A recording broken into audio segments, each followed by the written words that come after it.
evening, everyone. Kalispera.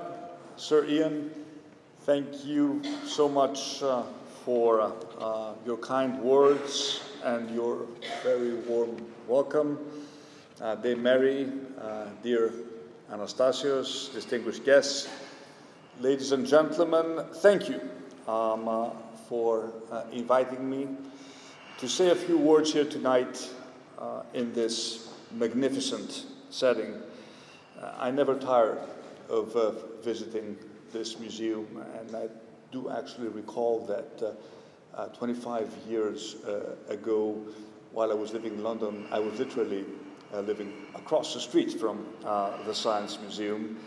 And I never tire of visiting it, not simply because of the respect with which the Science Museum is held globally, but because this museum and its wonderful collection provides us with what I believe to be an enduring and unparalleled record of scientific, technological, and medical achievements. A record that not only spans millennia, but touches every corner of our fragile and ever-evolving world. The exhibition we are here to celebrate this evening, Ancient Greeks, Science and Wisdom, is no exception. And if you haven't had a chance to see it yet, and after all I haven't yet declared it officially open, then fear not. Having had a small preview with some of you a little earlier, I can assure you that you will not be disappointed. Sir Ian, you drew on the words of Archbishop John Potter in your remarks a moment ago. If I may say so, it was a wise choice. So how about if I try to match Potter with Aristotle? Αρχή της σοφίας είναι η αμφιβολία, which means simply, wisdom begins with doubt.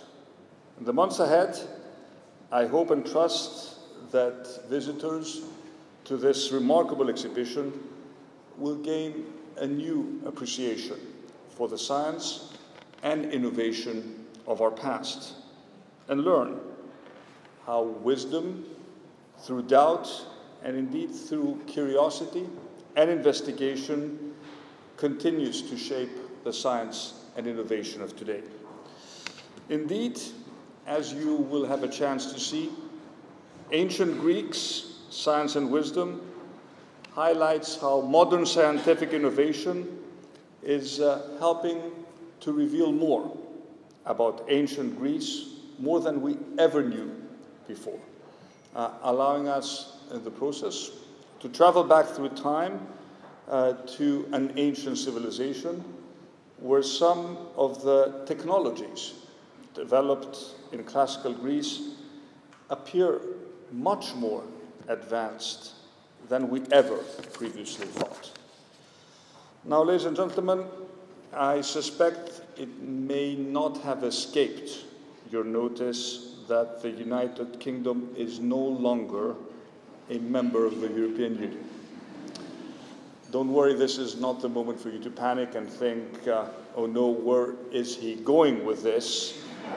Nor is this the moment for our friends in the press to start scribbling ever more furiously, and we end up on tomorrow's front pages. No, but it is a moment where I would like to draw your attention, whether inside the EU or outside it, to the remarkable and truly exceptional collaboration that made this exhibition possible.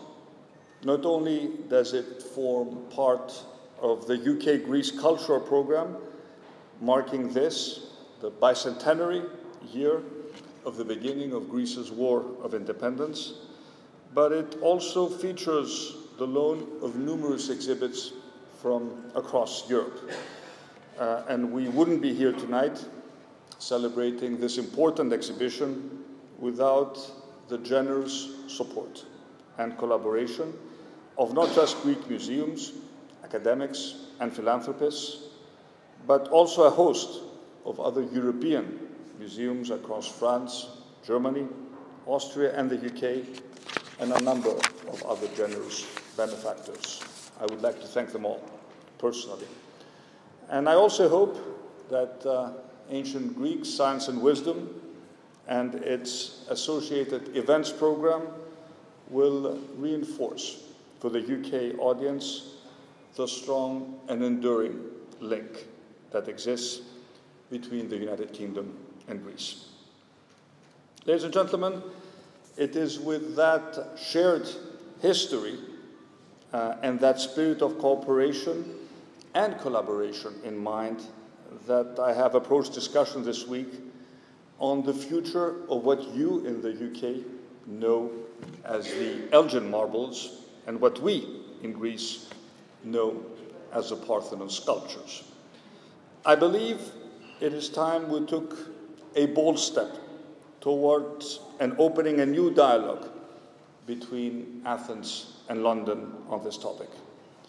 After all, the sculptures represent a hugely significant piece of the world's cultural heritage and are an important symbolic link between modern Greeks and their ancestors. Most of the Parthenon sculptures are housed in the modern Acropolis Museum in Athens. And as I'm sure you're aware, the so-called Elgin part of the collection currently resides in another of your great cultural institutions, the British Museum. Undoubtedly, they are best viewed in situ and in context, that they are connected visually to the very monument which lends the sculptures their global significance really matters, which is why we want to work with the United Kingdom government and the British Museum on a solution that will allow for the Parthenon sculptures to be viewed as one in Athens. I raised the issue with Prime Minister Johnson today, and I very much intend to continue working hard until the Parthenon sculptures have been returned permanently to the Acropolis Museum. After all, increasingly museums around the world are working to share, return, reunite, or loan artifacts on an unprecedented scale. In the case of this exhibition, rare and remarkable objects have been brought together for the first time to highlight 5 areas of ancient Greek science: the cosmos, animal worlds, music and mathematics, the human body, and boundless seas. If an exhibition like this proves anything, it is this: that cooperation and collaboration can bring incredible collections together.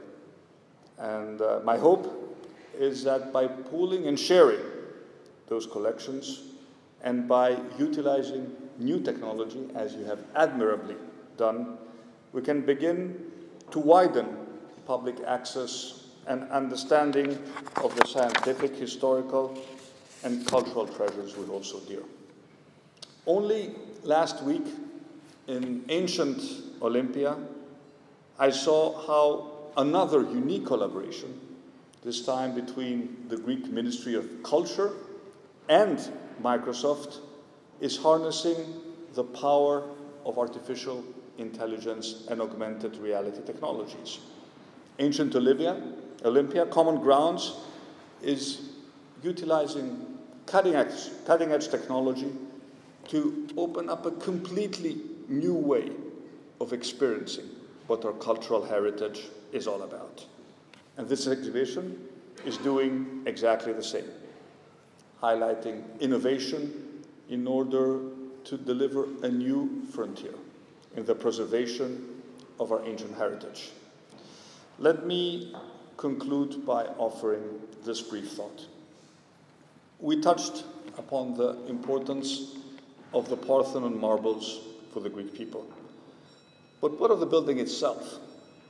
Would the Athenians of the 5th century BC have been able to stare in awe at the sculptures without the deep scientific knowledge that made the architectural perfection of the Parthenon itself possible?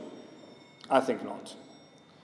Science and wisdom matter, and everything that we admire in this exhibition confirms what Einstein meant when he said, "In our days, old machines are being reinvented and ancient experiments are conducted once again."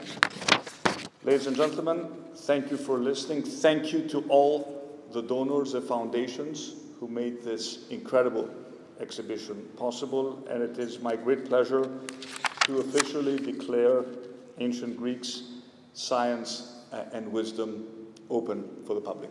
Thank you very much.